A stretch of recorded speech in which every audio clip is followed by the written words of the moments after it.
A girl outcasted by her peers and sheltered by her religious mother unleashes telekinetic terror on her small town after being pushed too far at her senior prom.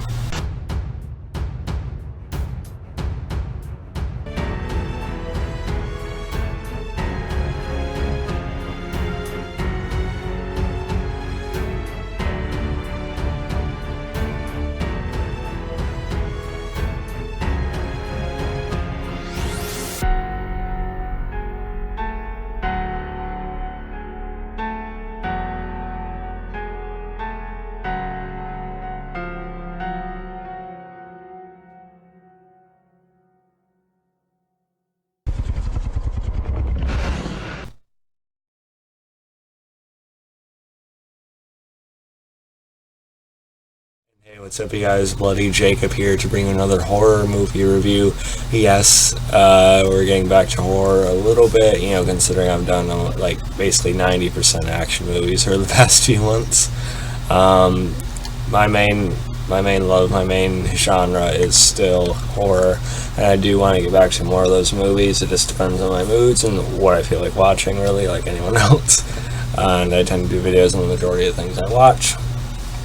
Now just a disclaimer, I guess, of sorts.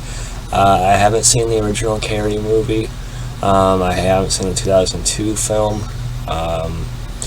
This is actually my first, which is, it's one of those occasions where I feel a little bit ashamed, to think of myself as a big, horror movie fan, which I'd like to still think I am, but yet I haven't seen the original Carrie. It is odd, I know that. But my girlfriend, funny, I'm the one that actually got her like more into horror than she was before when we started dating, quite a bit actually. But she's seen every Carrie movie, or at least besides that sequel they did or whatever. But yeah, this is the 2013 remake. It stars Chloe Grace Moretz, Julianne Moore. And why did I watch this before any of the other two? Well, it was kind of later at night, and we were both feeling pretty tired, especially me, so I figured, hey, well, why don't we watch the newer one to start, because, it's newer, so, I don't know, the pacing would be quicker or something like that. I'm not sure. I just wasn't feeling very energetic, so I thought something a bit more modern might, just be easier to get through, and I would feel like I wouldn't have to focus as much for some reason. Not insulting the movie by saying that's just, I've been kind of out of it periodically lately. So, we watched the 2013 remake. So I guess maybe it could be sort of interesting from my perspective just to watch this one on its own, by its own merits, without seeing the other two. And I guess I liked it.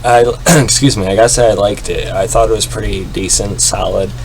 Now, Chloe Grace Moretz, she's been quite a few roles over the years, from Kick-Ass to Let Me In, which I still really got to see. I've been meaning to see those movies as well. The Fifth Wave, which I'm not too keen on, it's another sort of YA thing that actually didn't work a couple of years ago. But, I'm definitely interested in seeing more of her. She was in The Equalizer as well.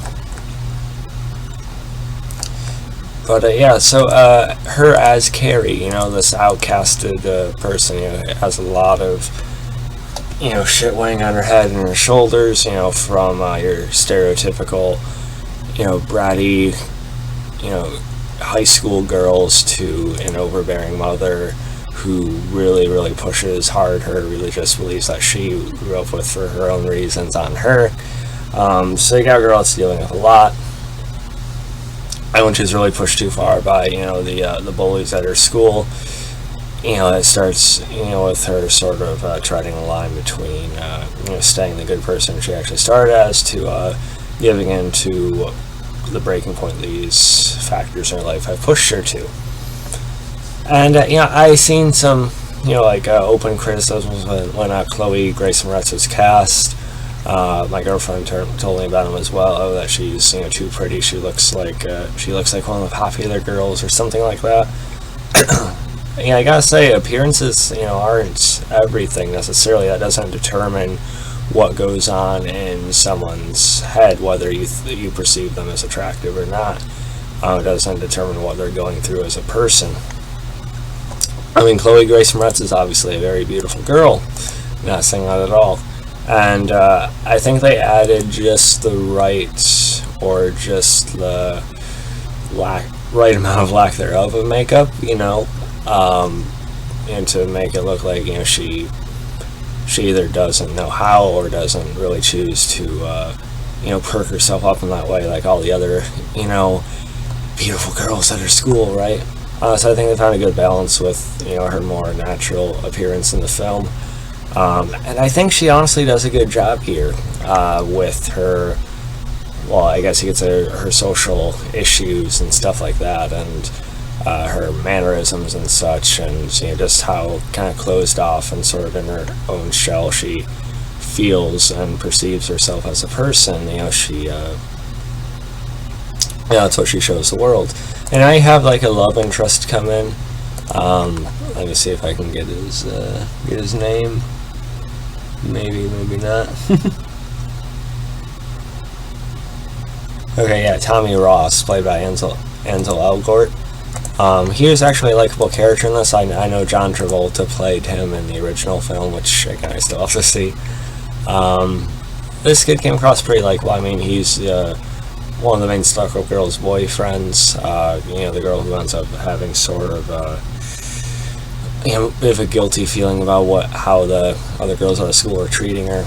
So they try to make it up to her by having Tommy Ross, one of the more popular jocks in the school, asking her to prom.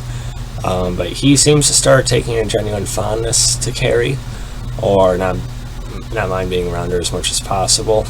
He seems to not mind being around her, to some extent anyway.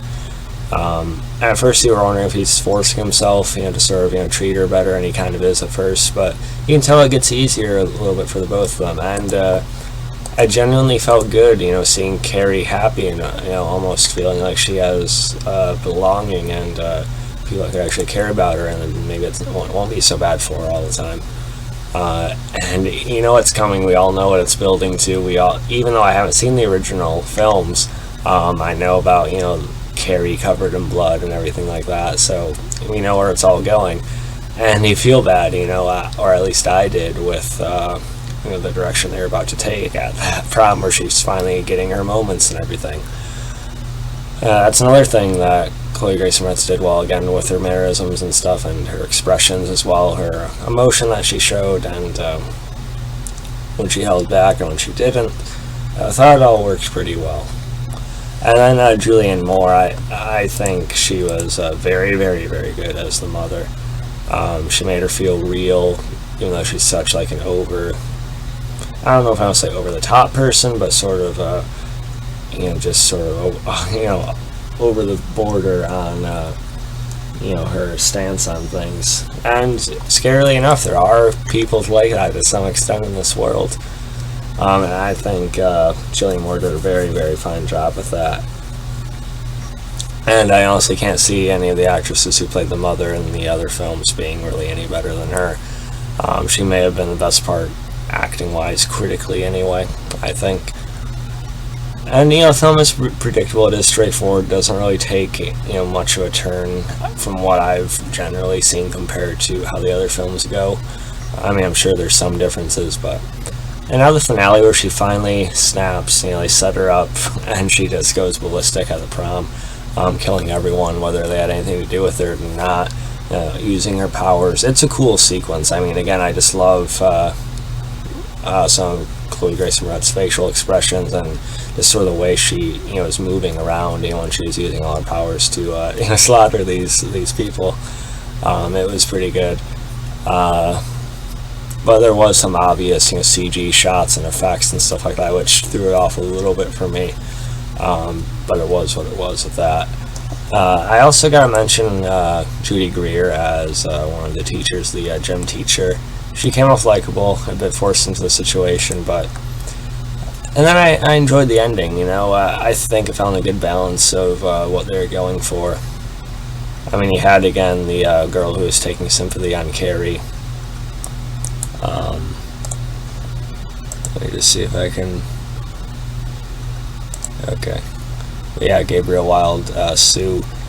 With her character, I felt like they were going to go a very typical route. Oh, she's going to be forced to kill Carrie somehow or something. And again, I'm someone who hasn't seen the original film, so I didn't know if that was even a possibility or what. But it doesn't go that predictable, and I appreciate it for that.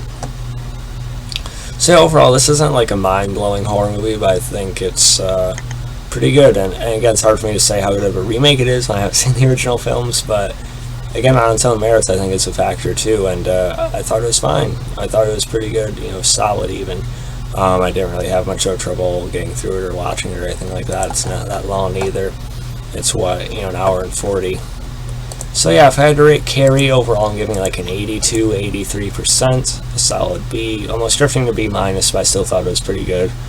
I think it's worth your time. Maybe my word doesn't really mean as much considering what I haven't seen, but yeah, you can take it for what it is. So yeah, follow me on Facebook, Twitter, Instagram, like, subscribe, and I'll catch you guys next time. Peace.